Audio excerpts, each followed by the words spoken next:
Okay, these are my three audience.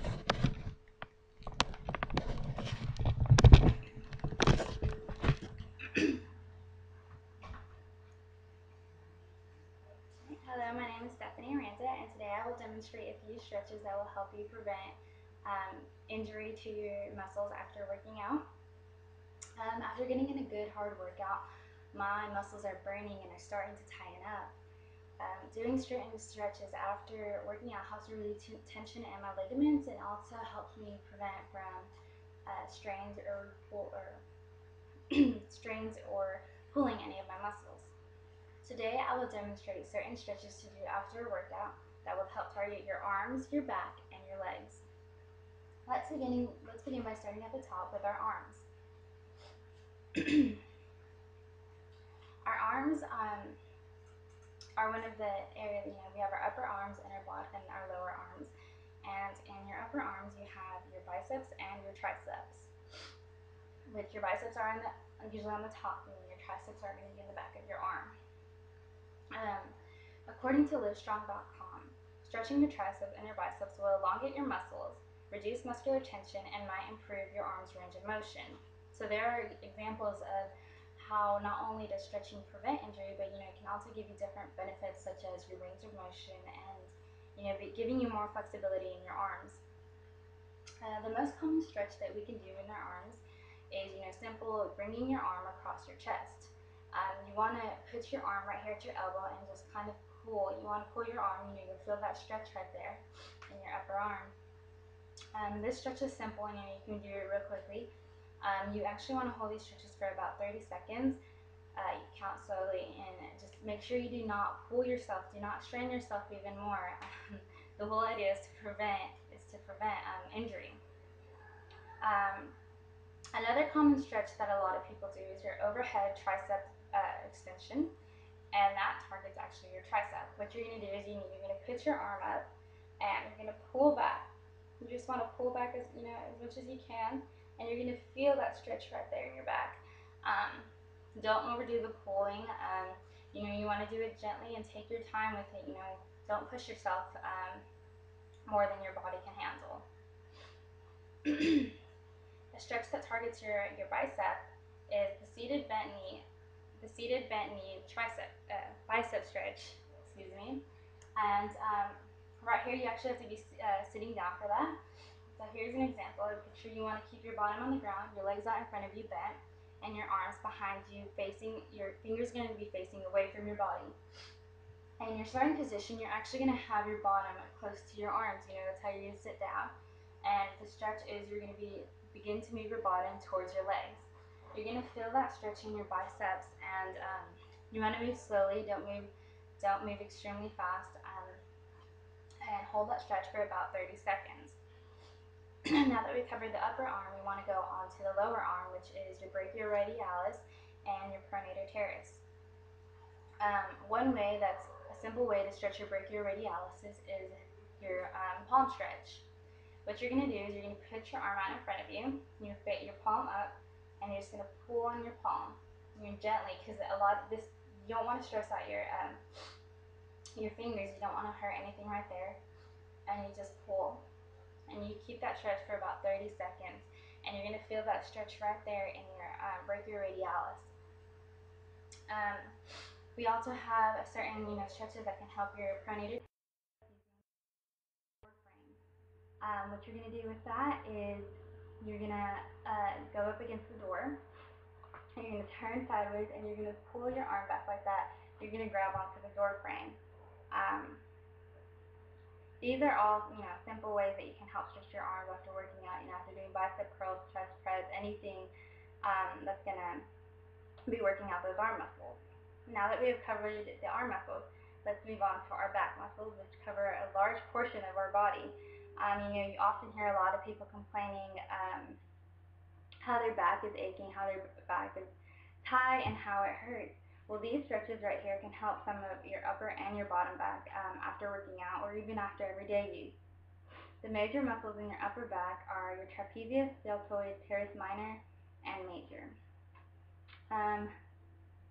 One way that you see a lot of people do, even when they're stressed, is they do simple neck rolls. Neck rolls actually help your trapezius a lot and can relieve some of the tension that is built up as you're doing workouts that affect your traps and your shoulders. Simple neck roll. You roll back and forth, and you maybe want to do that for depending on how this stretch doesn't really have a limit. Of course, 30 seconds is a good way to do that, but as long as you feel comfortable, I know it relieves a lot of tension, so do it according to what you feel is a good stretch. Another example we have is our butterfly wings, and this focuses on your teres minor and major, and as well as your deltoids. It's actually sometimes referred to as, when you see a cat arch their back, they're pulling back their muscles after they wake up and they've been sitting in a position for a long period of time. So, what you're going to do is you're just going to go sideways, and you pull your arms behind you and pull back and arch your back. And you want to keep your arms kind of up. I know a lot of people, that might be too much flexibility for them and they can't actually do it. So if you just want to keep your arms not connected and you just do arm swings like that, that will also help you stretch out those areas of your back. There's a stretch, the arm across your arm across your chest is another stretch that can actually help the back, your back muscles. That is the same as doing the arm stretch that I showed earlier. Just your arm across your chest, and you want to pull gently on it for about 30 seconds. Now that we've talked about our upper back, let's talk about our lower back, which it contains your largest muscle in your back, and that's the latissimus dorsi. According to Livestrong.com, the lats help stabilize many everyday movements, and therefore tend to be tight on most people. So if you've been going throughout your day and working, and then you decide to go work out, you're putting added pressure to that. One easy way to help stretch that body part is your overhead lat stretch, and that is just pulling your arm up, bending your arm, and pulling back, and you should feel that all across your latissimus dorsi. We also have a few yoga poses that can help with that, and that's going to be child's pose and your upward dog. Child's pose, you're just going to be lying down. Your knees, you're going to be sitting on the heels of your feet and stretching your arms out in front of you. We also have upward dog, which reminds me of more of a cat than a dog. And you're going to be facing out, arching your back and stretching those muscles right there.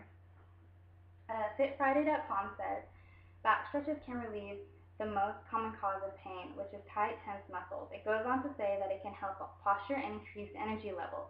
So these stretches also help relieve tension and can also have added benefits. Now that we have covered our arms and our back, I will demonstrate leg stretches. Our legs contain the largest muscle in our body. We have muscles in our upper and lower leg. We contain our quadriceps and our hamstrings. A common stretch is the standing quad stretch, which you're standing up straight and you pull back your leg like this, and you're just going to have your leg bent and touching your bottom. Hold that stretch for about 30 seconds, but do not overdo it. We also have the sitting hamstring stretch, which you sit down and you're going to have your feet out in front of you, and you're going to pull back on your foot, which targets the back of your leg, and you should feel a good stretch there. We also have the kneeling quadricep stretch, which you're going to have your foot out in front of you, your knee bent behind you, and you're going to pull just like the standing quadricep stretch. The other part of our body that we're going to focus on is our calves and our soleus. We put a lot of pressure on our legs, and our calves affect our movements daily. So we have our runner stretch right here, and you can do it against the wall. You always see runners at the beginning of a race, how they're in that pose. That stretch right there, you're going to be lifting your heel and their back leg, and you should feel that stretch. You're pivoting your foot. We also have the step drop stretch, which is also done on a wall, and you're going to put your foot upwards on it, and you're going to, as long as you're making an arch and pivot, you should be able to feel a good stretch. According to Peggy Malone, if your calves are tight and inflexible and can't do their jobs, which are all vital to the normal biomechanics of walking and running, then muscles and joints above or below your calves will have to work harder for you to do the same motions. So, whenever you're adding the flexibility to your calves, it actually helps you prevent injury, yet it also helps you through your everyday movements. All these stretches that I have showed you and demonstrated will actually help you prevent injury after working out and can help increase your flexibility. These stretches that include your arms, your back, and your legs. You know, you do these after your workouts, and they will benefit you in great ways. They will increase your flexibility, just make you feel better, elongate your muscles, and it will cause you not to be sore the next day because it breaks up the lactic acid that is building up. So if you do these stretches after working out, I can guarantee that you won't be as sore the next day, and that it'll help you prevent injury and maintain a healthy body.